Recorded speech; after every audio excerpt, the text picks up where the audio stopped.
congratulations on this stunning new novel, The Big Door Prize. Well, thanks, and it's really nice to meet you, man. People don't know this is the first time we've ever actually talked, so this is very nice, and I'm appreciative of your very generous and kind blurb and reading my book before anyone else did. I really appreciate Yeah, that. I had Yeah. the opportunity to read it. It's I think almost a year ago now. I read it. It's one of the great perks of this job is being able to read books sometimes before they're available to the public. But it also makes me have to always think about when people ask me, what are you reading right now? To remind people again when these books come out. And so it's great to have a chance to talk with you now that everyone can get a copy of this book. I really, even though I read this book almost a year ago, there is, and I'm not the first person to point this out to you, I'm sure, there really is sort of a prescient sense of you kind of knew this year was coming, or this is a perfect book.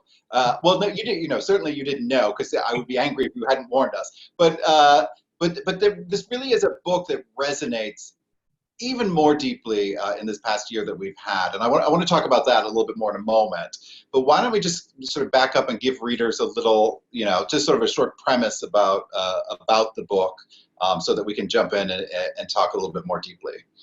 Yeah, sure.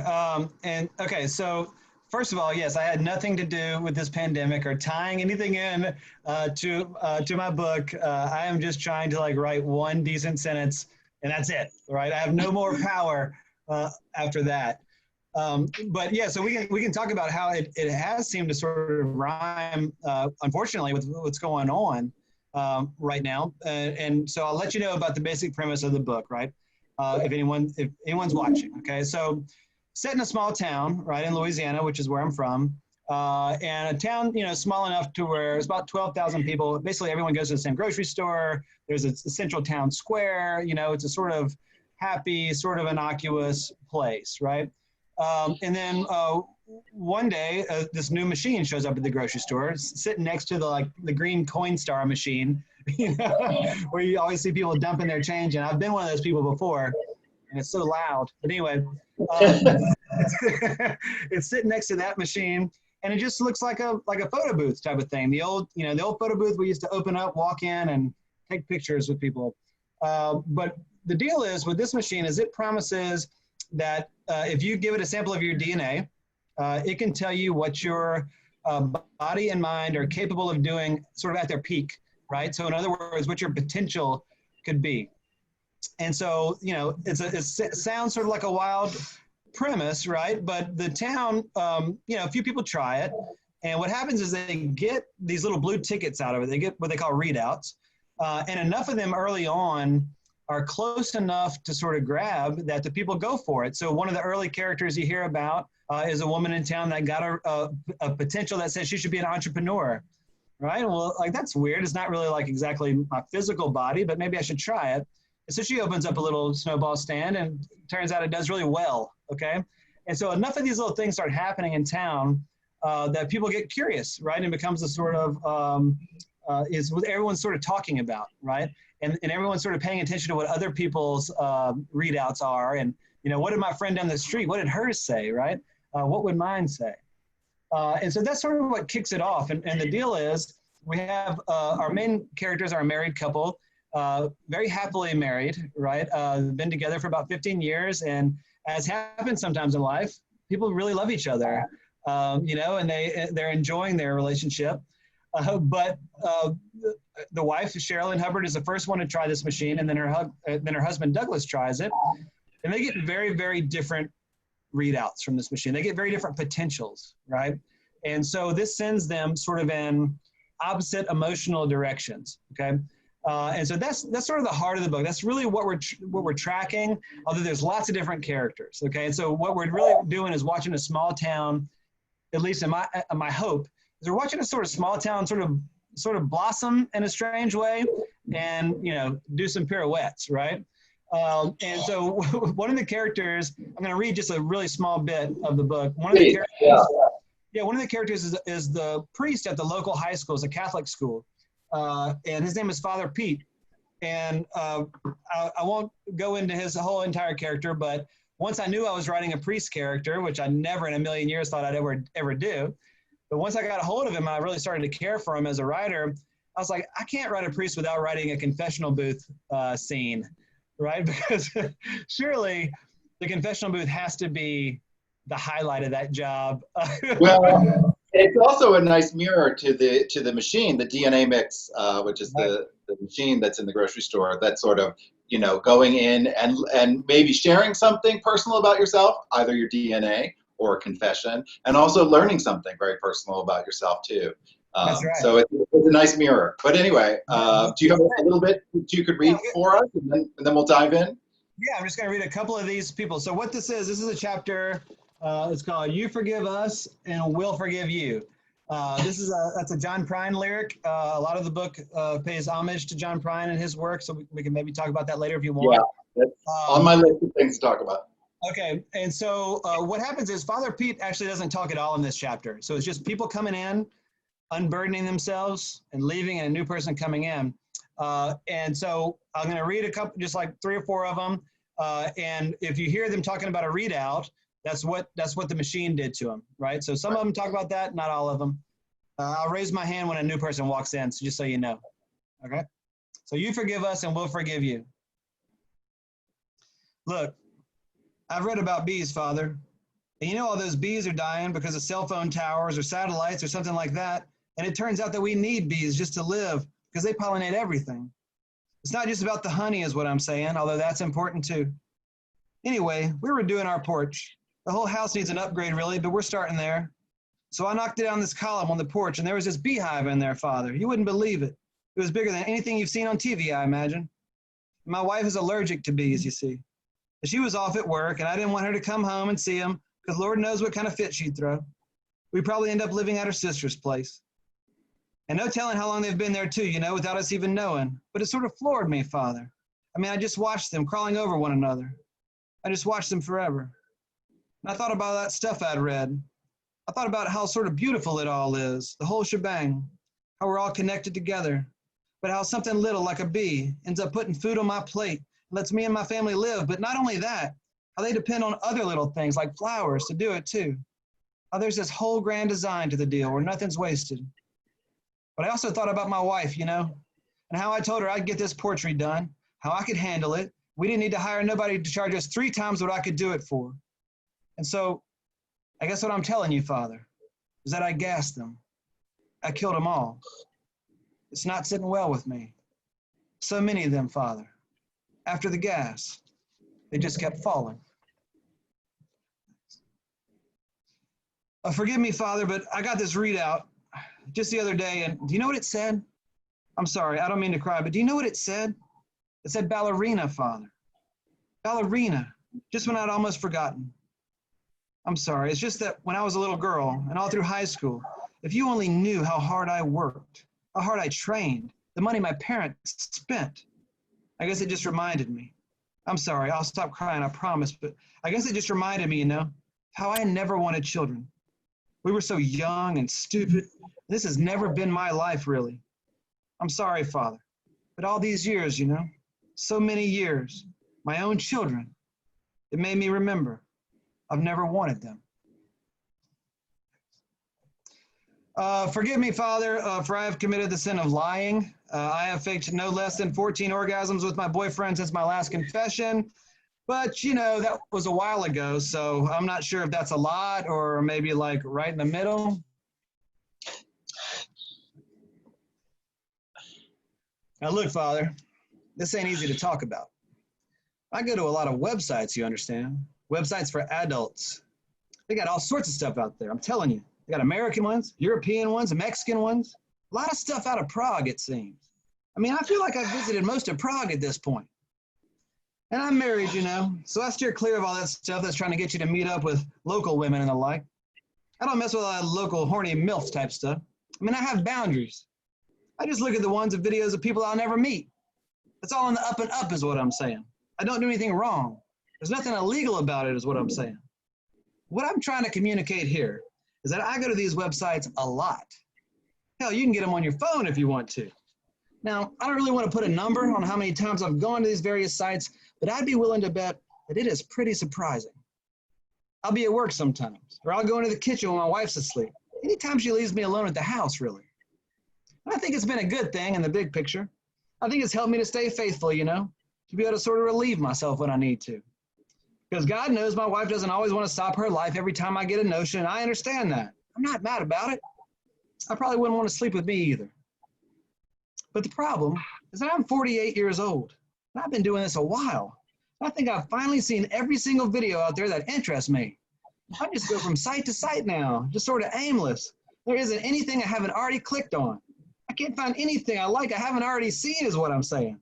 It's all just the same body parts, over and over, doing the same up and down motions, and it makes me sort of scared, Father.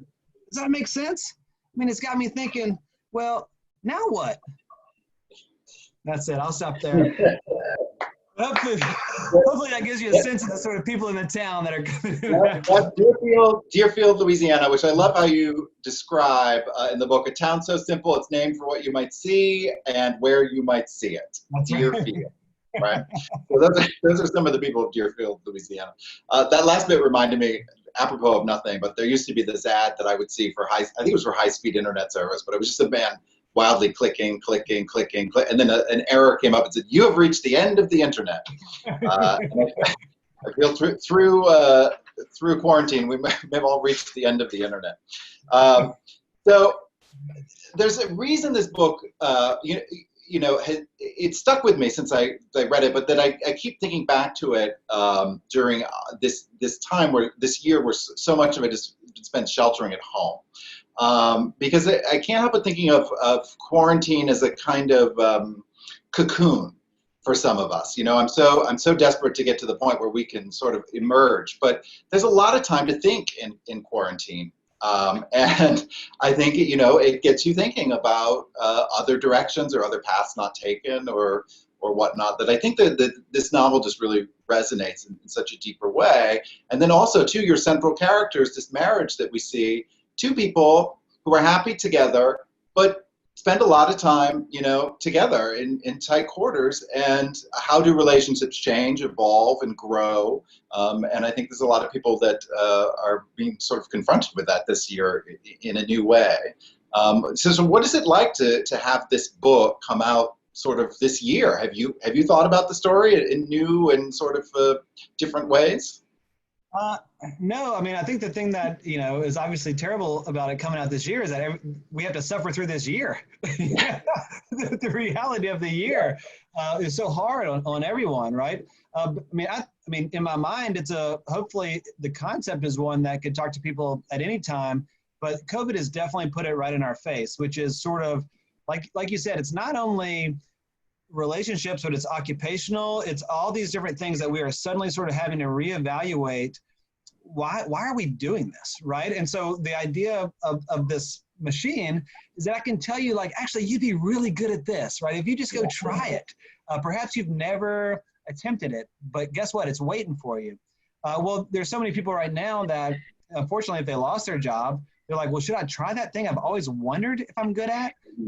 Or should I just go back? Should I apply for the same job I just lost? I think about all the people that didn't lose their job, but just have to start doing their job from home and quickly realize the work itself sucks, right? Like just me sitting at the table with a laptop sucks. What I liked about my job was humans, being around people and, actually getting up and having pride and putting on a different shirt and going someplace, right? So when they're faced with that, when they're looking at that spreadsheet that on itself didn't give them joy, well, are they thinking, maybe should I make a leap? Should I try something different? And then like you said, with relationships, that's the main thing. When we're all of a sudden, we're all at the house, even me, I love my kids as much as I can possibly love them. It's a lot of togetherness. I mean, they want to be away from me bad, and that's like trying to, they want to be away from the person who loves them more than anything. So think about those people in relationships that are now sudden, staring at this person across the table. What are they going to do, right? And so that's really, the book really does sort of tap into that, and I hope it speaks to people in that way. Yeah, well, it's so hopeful, and it's so loving also. So I don't mean to introduce this as something dark that resonates this year. There's a real hopefulness and beauty to it that I think that it's a perfect book to read in this time as well. But I also I was going to save this for the very end, but you brought it up, and I can't. Also the way that it resonates so deeply this year is that we lost John Prine to COVID in April. And the book's title is taken and the book is dedicated in part to him. Is that correct?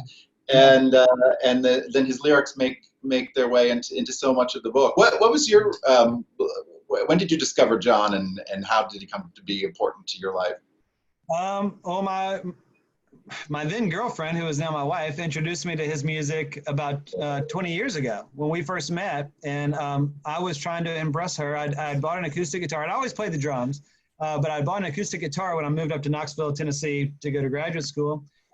And I met her, and I was like, hey, come to my apartment and watch. I'll play a song for you. But I didn't know how to play at all. And so I was trying to play really complicated, like Jane's Addiction songs or something, like whatever I was into 20 years ago.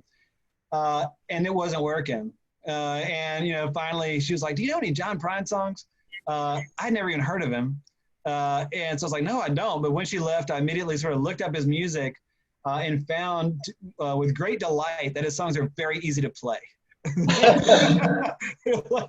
like 3 chords, 4 chords. And so I went and studied up, man. I mean, I went and studied, and next time I was lucky enough to have her come over and hang out, I busted out a John Prine song, and it worked.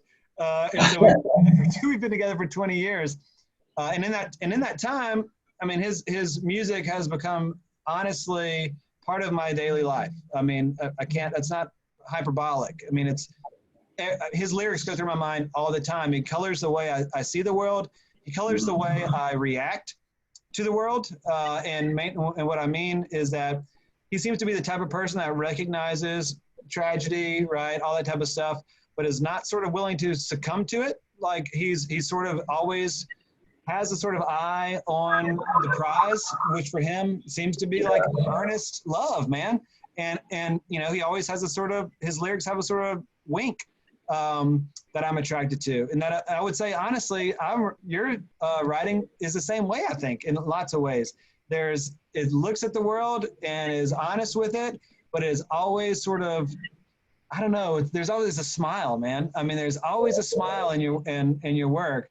And so that's what I was attracted to. So once I recognized I was writing a book that, had some heavy stuff in it, but I wanted ultimately to be about people caring about each other and trying to lift each other up. I recognize, well, why am I like this? I mean, I could just curl in a ball like some of my friends and pull the sheets over my head and just be done with it. Why am I like this? And I recognize a lot of it has to do with John Prine and the sort of vision that he's supplied me and my family. And so the things sort of got matched up.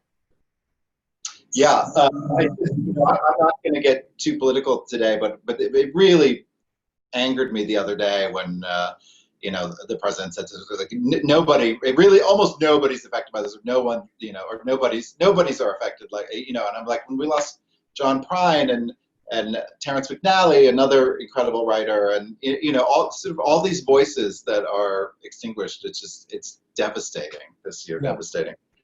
Did the title come to you before or after? From the sketch? I was a ways into the book, at least a year, if not more, before I even made a John Prine connection. I mean, so I was working on the novel, and I don't know. To me, it's like I'd love to hear how you work too. Okay, I mean, honestly, because to me, it's like I'm in there and I'm in this sort of fictional world. I'm liking the characters and stuff, but it always takes some sort of revelation about structure or tone to come out of nowhere and sort of put itself on top of the narrative for me before I feel really comfortable, right? And so before I feel like, oh, these are sort of my boundaries. This is sort of the texture of the whole deal.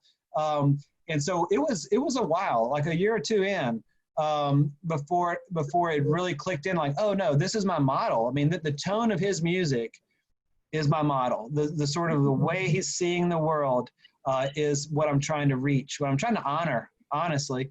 And so once I had that, it sort of helped me. It sort of gave me a sound, at least in my head. It might not translate to anyone else, but it doesn't matter, Stephen. I mean, honestly, like, you know how it is. Once you get it, once you get your own book, oh man, now you're off to the races. Yeah, it's a process, and you don't always know from the get-go exactly what you're saying. I mean, for me, it's always like people who are desperate to communicate but can't get out of their own way. Because I feel that way sometimes, and even as a writer, sometimes I'm desperate to communicate something, but I can't perfectly lay it down on paper right away. Sometimes I need distance from my own work and to step back and think about what I'm doing. And sometimes there's a line that comes across, and I'm like, oh, that's what I'm writing about, and then you can continue. Or trying to find the right tone, because what I think about Lily and the Octopus. Okay, so one thing I want to ask you about is sort of, first of all, how bonkers just the approach is in that book. But honestly, what I admire so much about that relationship, I feel like, is what I'm trying to do too. At least in this book, who knows what we're going to do in the future, right? I mean, everybody wants a new challenge, but what I was really wanting to do with this is, my favorite writing right now is funny and sad, like at the exact same time, right? The exact same time. Same. And so Lily Octopus is just like, I mean, it's like a case study, man. I mean, it's perfect. And so I was sort of curious if you could talk about, just how you balance that line. I mean, what makes a character be able to exist both funny and sad, and not go too far in either direction? Yeah, except that's my experience of life. It's both funny and sad, or the funny, I don't know, it's layered sort of one on top of the other. It's the funny that always rescues me. And so, I don't know, that's just sort of always how I saw the world. And I guess like a little bit, with a layer of absurdity built in. I don't remember the moment I decided to throw an octopus in the mix. I wish I did, because it changed my life. It gave me it was the moment. It was like my moment in the DNA mix machine. It gave me a new career. It set me on an entirely new path. Well, can I ask you a question real quick? Yeah. Okay, so you don't remember the moment you decided it, but do you remember the moment that you trusted it? Yeah, it was when I realized that what I was writing about was not about a dog per se, but what I was writing about was attachment. And how difficult it can be to let go. And then suddenly, my brain, which had thrown an octopus in there, I was like, oh, well, something tentacular actually makes sense. Something that can have a literal sort of stranglehold on you and make you feel like you can't let go or can't breathe in sort of grief and whatnot. Then I was like, oh, I actually, my subconscious was actually onto something. But yeah, that was the moment I trusted it. But I don't remember the first moment. Wildly. Well, I mean, we have millions of ideas, right? I mean, we have ideas every day, but there's such a difference between the idea and then like trusting the idea and like sort of, dedicating your life to it and being like, you know what, I'm going for this. I don't care. Yeah. I say this a lot. I think the artist's job a lot of the times is, well, the voices inside our head that devalue our own work and our ideas, they're loud and they are persistent. And it is the artist's job, I think one of the most important jobs is to I mean, you're never going to be able to totally silence those voices, but to quiet them enough to power through. And I really think that's a big part of the job. Yeah, and being willing to gamble, I always feel great whenever I'm like talking about something I'm working on, and there's a voice in my head. I'm like, I'm sure this sounds insane. Like if I were to sit there and like actually verbalize it, I'm sure it sounds insane. But the truth is, it's like my secret, and I believe in it. And if I can make it happen, if I can make it work, it's gonna make sense to people. And I think that's exactly, it seems to me that's exactly what you did. Well, I love the idea about the machine too, being able to tell you what you have aptitude for, or what you should be doing, because we've all taken those like aptitude tests in high school or whatnot to see what we should be doing. And I always remember trying to game those tests. Like, you know, I would overinterpret every question and be like, you know what, I think I know what I want to be, so I'm going to answer the question this way because I think that's how I'm going to get the result. Right. But if I just have a swab of DNA and you can't fake DNA, there, you know, that's a whole other premise. You know, I sort of love that that there is a bit that's ingrained in you, because I do feel sometimes like being a writer. I didn't necessarily start writing novels. You know, I had different incarnations of writing, but writing is something that I've always done. It does to me feel like it's inherently in my DNA. Yeah. But it would be so interesting to be told that, or to have that confirmed, or totally overturned. You know, I don't know. That was what's so fun about writing the book, was the or, right? I mean, so, you know, the initial, I had this idea like probably 15 years ago. I'd written a short story about it a long time ago that was very, you know, much shorter, only dealt with Douglas and Sherilyn, the main couple.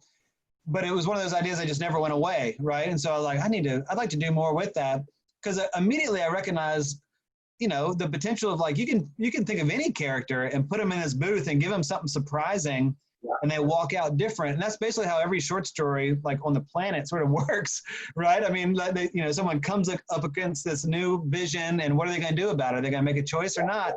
And so I knew that could work. But what I got so interested in was that sort of or that you're talking about, which is, okay, everyone walks in and sees some sort of better, you know, they're supposed to be some sort of Olympian or something, or their bodies, they're supposed to be, you know, something amazing.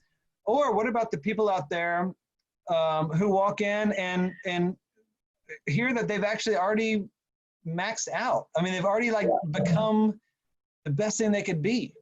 And the flip side of that is the tragedy. You know, you mentioned the ballerina, or being an Olympian or something. What if you're 50 years old, or you've had 3 kids or something, and your body is not that what you know, to be a world-class ballerina, you have to start as a child, and how has that boat sailed? But also, how could you find a piece of it still to bring into your life in a different way? It's so fascinating. It's fun. Yeah. It's fun. It's so fun. And then you know, having this town of Deerfield. I guess it's sort of in scope. I was like, do you think it would be different if this machine ended? You know, it just landed sort of in Manhattan at a Gristedes or something. It would be a different book entirely. Who knows? It would, and I don't think it's the book for me to write. You know. Yeah. And so, I mean, that was obviously part of the thought process. Is once I recognized that I thought the idea was really good, it was more about limiting it more than it was exploding it, right? I mean, and I don't know how you feel about novel writing, but I think one of the most important things to do in novel writing is to put up restraints, you know, on the idea. You know, like it can just get so big and unruly, and that's, you know, although, you know, readers love to read smart people, they don't want to read just some, you know, some narrative that's just, you know, going everywhere. They want to read a story. And so actually, you know, finding those places to sort of set a fence around the idea was important to me early on. And so that was, that's what I thought, small town. I'm like, and maybe this is just a sort of beta test, you know, I'm like, I'm not going to set this thing in New York. So maybe this is just sort of like, they're just trying it out on small town folks and see what happens. And so that was why I ended up small town and not New York. I'm not writing that book. You can, man. No. This is the handoff. No. I couldn't do that. I like my most recent novel, The Editor, which came out in paperback. It's about a young writer in early '90s New York, and his friendship with Jacqueline Onassis when she was a book editor, you know, which she was after her 2 marriages. But suddenly writing something with a real life person that came with all this incredible research that I had to do and stuff. You know, talk about throwing up walls. I actually came to love those sort of constraints, because sometimes the hardest part about a novel is creating whole, you know, worlds out of whole cloth. Like, you know, creating everything. It can be so monumentally big that you can get lost. But you know, if you have a smaller setting or a limited number of characters, or some in that case of The Editor, a historical figure that sort of, you have to limit the scope to what they would have actually done or said. That's really helpful sometimes to a writer. I mean, so I'm lucky enough to teach, and I teach graduate students, you know, who want to be, professional fiction writers. So they're very serious about it. And they almost all balk when I tell them what we're talking about right now, because they're all like, man, this short story form, it's like constraining me. Like if I could just write a novel, I could be free. I'm like, you got it all backwards. I'm like, when you write a novel, your hands are really, really a lot. I mean, you got less elbow room. You got more pages, but less elbow room. It's interesting. You got to stay focused. I mean, you're asking strangers to spend hours of their life with your imagination, man. You gotta keep moving. Yeah, for sure. Well, I'm very grateful. I think the people in Deerfield are grateful that it's just a cheek swab. It's none of these sort of COVID-style brain scrapes, because I think more people would be nervous about taking the test, sadly. But I'm sure you've been asked this question by every single person. I'm almost loath to do it, but do you if you were in the machine, do you have something that you suspect the machine would tell? Do you have something that you hope the machine would tell you, or do you have something that you suspect the machine would tell you? I will only answer this if you answer it too.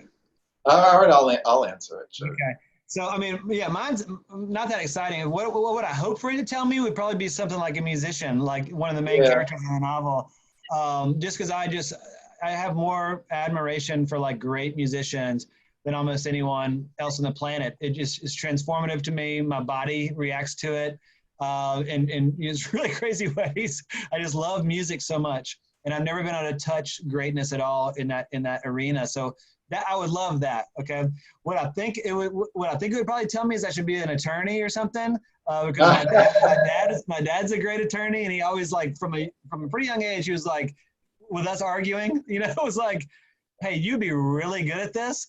And there's a sneaking suspicion that I would, but I'm glad I did what I did. Yeah, both my father and my grandfather sold insurance, and so I would be afraid that was somehow in my DNA, because I've done enough office work in my lifetime that like that feels very constrained. The idea of sitting back sort of in an office now, although I miss the outside world so much, but I feel like I've done with that part of my life. So I'd be afraid that that's what it would say. But I think, there's something about music. For me, singing. I would love to sing, and I cannot, don't ask me to. But man, that's always sort of the fantasy that, it's so incredible to watch people do that and listen to it. It's just amazing. Yeah. Hats off to people who can. So you're all lucky I found something else to do. I think my blurb for this book, for your book, sadly I don't have a copy in front of me, but it's something about, it's sort of, I read you and I think of you as sort of in the grand tradition of Southern writers, and I'm glad Pat Conroy's name came up earlier, because I do, he's someone that I absolutely love, and reading you, and your first novel also, it's something that comes to mind. But were you raised in the South, or when did you end up in Louisiana?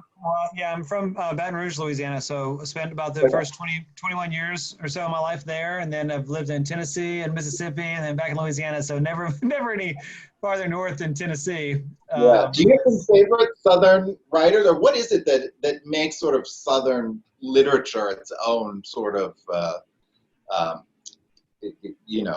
Yeah, I don't know. I mean, that's a big question. I don't know. I definitely have favorite Southern writers. Lewis Norton. If you've never read him, he passed away a while ago, but absolutely changed my life in terms of letting me know that there's a way to talk about the South that's not the sort of canonical one, like the Faulkner. I mean, I'm a sensitive guy, raised by my mom, mainly in a house of women. Right. When I read Faulkner and it's all like tough guy, I'll burn the shit down. I'm sorry to curse, but I'll burn it down if you cross me type stuff. Like, that's not me. That's never been my Southern experience. My Southern experience has been, great role models, people who, when there's a hurricane, they get in their boat and they go rescue people. I mean, my stepdad uses the boat and it backs it out of his driveway and like goes across the sidewalk in a boat to rescue people. That's my South, right? Yeah. And so when I first read Lewis Norton, he's very similar. He's like comes from a very sensitive place. He's celebrating all the positive that he can find because he recognizes there's a lot of negative around. So he's sort of cherishing it. And so, that's my mold. Good. Well, that gives me somebody else to read. That's fantastic. Well, Julie, are you still there? Are you I'm here. in the audience? We do have some questions from the audience. So, Stephen, I'm seeing a bunch of musical instruments in the back of Neil that I think maybe you would sing. Yeah, we could probably karaoke right now if we wanted to. You will lose viewers faster than They'll be banning themselves from Facebook. They'll be like, delete Facebook. There's a ton of great comments that came in. I mean, people are saying hi from all over the place. We've got Washington, we've got San Diego, we've got people tuning in from all over. So isn't that the best part? I mean, the one plus side of having to go virtual is that people can tune in from all over. And if you live in a smaller town, say like Deerfield, Louisiana, that maybe big authors wouldn't always come to your town. You have the opportunity to access some voices, and I just, before we get into questions, Neil, I just want to say quickly too, what I love, I sort of always wanted to be a writer and a novelist in this way, and I didn't have a machine to tell me I could, and I grew up in sort of rural Maine. I did not have access to write. There was a part of me that used to think like, oh, well, that's something, if you're raised in Manhattan or you come from a society family or a certain name, certain pedigree, that's a career you could have. And what's so sort of wonderful about the DNA Mix Machine and also doing these sort of virtual events is that people have access to hearing different kinds of people talk that hopefully is inspirational for those who have writing aspiration and whatnot. It's inspirational for me. I mean, that's one thing I do love about this Zoom stuff. I've gotten to talk to so many great people, and honestly, looking forward to tonight. I'd love to talk to you about character. I think you're just incredible at it, and just that sort of walking that line that I want to walk so bad, which is that you have a character that is deep and complex, but also just you can't help root for them. There's something about the way they see the world that you can't help want to be on their side. Yeah. And it's hard. Even when they mess up. But anyway, we can circle back to that. But let's get some. Oh no, I think you should answer. Neil, go ahead and answer that for you. That's a great. Well, I think you've hit it on the head. It's that they at least have a worldview that you want to be a part of or that you want to see through, and then they can make mistakes. We all do. But I really think beauty is in our flaws, and I'd much rather explore that. I don't. We're sort of in the era of the anti-hero anyway. Like sometimes that goes too far, but I'd much rather people be flawed and explore that. Particularly, we all fail at. It's so hard to think about where we are right now. We're also sort of isolated from each other. And this year we're not connecting in the way that we should. We're here, but I'd rather have someone who wants to, and then we'll forgive them of their mistakes. Right. There seems to be something about like self-deprecation, like has to be a part of it, but it can't go too far for a character because you don't want to root for a person that like just can't, they can't pull themselves up. Yeah, they're never going to do it. But there has to be that sort of built-in. There's something self-deprecating about them that at least to me, when I read your characters, that is so attractive to me as a reader because they can be funny, but when they're funny, it's coming from that place of sort of like trying to preserve their heart. Like they recognize that they're vulnerable, and they got to make a joke now, or else it's not going to go well. Yeah, it's protection. It's it's self-defense to a certain point, but. Yeah. Okay. Let's get to some of our audience questions. So this one is for you, Neil. Were you raised in a certain religious tradition that influenced this book? The themes of predestination and unfulfilled potential speaks to me personally as a lapsed Catholic. Okay. Yeah. Well, I mean, I was raised Catholic. Yes. I think that's. that, I mean, I don't think that I can get away from it, right? No matter if I try, right? And so I think it's just the type of thing where when I sit down to write, it doesn't matter what story it is. I very rarely sit down and say, okay, I'm going to have some sort of agenda here, right? That deals with this sort of religious topic or this idea of faith or this idea of the world. That's very rare. But at the same time, I'm built by the Legos that I'm built by, you know? So when I sit down and I feel like something's right on the page, it typically has gone through all those filters of my upbringing, which, you know, it was not necessarily strict Catholic. I went to Episcopalian high school, but I had Catholic parents. And then I went through that college phase of really not believing in anything other than, you know, what felt good 30 minutes later. And now I'm in my 40s and thinking, you know, more about big picture stuff. So it all sort of comes back. And so, yes, it did definitely, I think, influence. It influences all my writing. Yep. This question is for both of you.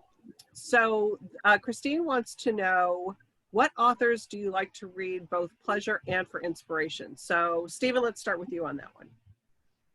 Oh goodness, there are so many. This is like, now that I'm pressed to hard pressed to do this. It's one of those things where you draw a blank. But yeah, totally. Okay, we'll go to Neil then. Yeah, we'll go to Neil. What are your inspiration or pleasure reading? Okay, well, I mean, favorite writers is impossible, like Stephen said, because there's so many for so many different moods. It's like what's your favorite meal or something? You know, it's like, well, it depends. You know, if I've been out working in the yard all day, I don't, you know, there's some things I want to eat. You know, it depends on where you're at. And so for me, like, a lot of the work I read is student work, right? So that's most of my reading life. Whenever I get a chance to go read something new, what I'm typically doing, honestly, is looking for what other writers are reading, okay? And so Twitter's helpful for that. Twitter is normally pretty poisonous to me. I don't like, it hurts my feelings a lot, but it's great for writers and knowing what they're reading. And so, for example, like, so this year, I'm just gonna look at some of these books that other writers are recommending, right? This Blacktop Wasteland book. Have y'all heard about this one? It's like it's an Appalachian crime novel by a guy named S.A. Cosby. That's not something I normally read, but enough writers that I respect were saying, hey, look, this is different. There's something going on here. I checked that book out. I thought it was great, right? What was it again? It's called Blacktop Wasteland. Oh, yeah. Yeah, and so it's things like that. And then what I'll do is I'll look at, again, other writers I respect that are talking about their sort of models and their sort of heroes. And this, I guess it was last year, Charles Portis died last year, right? And honestly, I'd never read any Charles Portis, although I guess I'm supposed to have, you know, I don't know, but I never had. I knew he had written True Grit, but then I started going back and I read Dog of the South by Charles Portis, which was like, again, every once in a while you read a book, you're like, this book was like written for me. Yeah, this person, I never met this person, and there's like a 50-year difference or whatever, gap, but somehow it was written for me. Charles Portis did that for me with Dog of the South. And so I sort of bounce around like that. You know, I've got a weird streak in me that loves the Kelly Links and the Amy Benders and writers that are just willing to just slip right out. So good. I love that. I admire it, right? But in terms of, you know, who I'm reading, you know, just for pleasure, I like people that can make me laugh. Yeah, I like that too. Right now, well, just as I said, right now I'm reading Kevin Wilson's "Nothing to See Here." You know, the young children who burst into flames, like that. So good. It's silly. It's so perfect. You know, it also depends on what I'm working on too. Like last year, I spent a lot of year reading people who use real life historical figures in fiction because I had just done that with Jacqueline Onassis. I didn't read that stuff before I wrote because I don't, you know, I'd rather sort of deconstruct how people do it after the fact than try to reverse engineer my work by having read all that beforehand. I don't want to do it the way others do it, but after I've done it, I want to know how they've done it. Mm-hmm. And, you know, I just finished Curtis Sittenfeld's book on Hillary Rodham, because you know, there's someone who actually took another first lady and worked that into sort of fiction, speculative fiction. Steve, I I don't know how it was for you, but I mean, I feel like it took me many, many years before I recognized that literature could be funny. Like it could be, the best writing, sentence level writing, and also really hilarious. I feel like college told me, no, it has to be serious. Like it has to be very dark and serious. Yeah. But now, man, if a book, if like your work, like Straight Man by Richard Russo, like things like that are just very well written and hilarious. Give me more. Richard Russo is a favorite, being from Maine. I also, my first love of books was because of Stephen King. In high school, being a Maine kid, that's, yeah. So that, but then also like, even if the humor is not, like I love, I'm obsessed with Joan Didion, but that's not, because of California one, and also there's some things that I find sort of bitingly hilarious, but that's not my humor, and it's okay, like I like to read funny things that aren't necessarily my humor too, and I think the most important thing, I'm sure you tell your students this, is voice, is your own voice, and your own humor is such a big part of that voice, or at least it is for me. But but one of my favorites is Steinbeck, not because of humor, but because of I feel this connection to California, where I've lived for 30 years now. But just the sort of Dust Bowl, even all parts of California, like Raymond Chandler short stories, or anything, like old LA-based sort of even noir stuff, I love. So, sometimes it goes on a theme and not just the writer or style. Yeah. But like you said, and you said the same thing, Neil, it's kind of what you're in the mood for. I mean, sometimes you want something really heavy, and then sometimes you need a palate cleanser, and you just want to turn the pages. So it's all over the place. Yeah, for sure. So Sarah has a question here, and Sarah says hi, and there's some great comments. If you guys want to go in after and look at Facebook, there's all kinds of great chatter going on. So it's been a fun comment section. So Sarah wants to know, music lyrics are sometimes poetry of the highest order. Could you talk a bit more about how you view the relationship between music and the written word? Who wants to take that one? You with the guitar and the drum set. Yeah, I think we got the music with the. Or Stephen, you could sing your answer. I'm not going to sing that. The only thing I really say about that is I hear rhythm in a sentence, and it's between poetry and lyrics and music sometimes. But there is definitely, and I can't explain how or where, but I hear a rhythm when I write, and that's probably the most musical thing about me. Although I did play the trombone in high school, and I desperately wanted to play the saxophone, but they made me play the trombone because I'm 6'2", I was tall early on, and I was the only one with arms long enough to reach 7th position. So they gave me the trombone, but yeah, I mean, it didn't last. I think first of all, I agree with that totally. When I find myself sitting there working, and I'm working well, I'm by myself in a room that's totally quiet, and I recognize that even though I have like no training in poetry at all, what I'm doing is almost like counting syllables in my head of the sentence. I'm saying the sentence over and over to myself, pairing it with the next one. Does it sound like a song? And is that song right for this paragraph? Is it right for the mood? Is it right for this character? Is it right for this scene, right? And so a lot of times it's music that's happening, right, in my head. But then the other part of that, in terms of the relationship, at least from me with lyricists and songwriters, is that I have such massive respect for the verse that like tells a whole story in a verse. I mean, I think of a John Prine song. Okay, so it's like, I know a guy's got a lot to lose. He's a pretty nice fella, just kind of confused. He got muscles in his head, ain't never been used. Thinks he owns half of this town.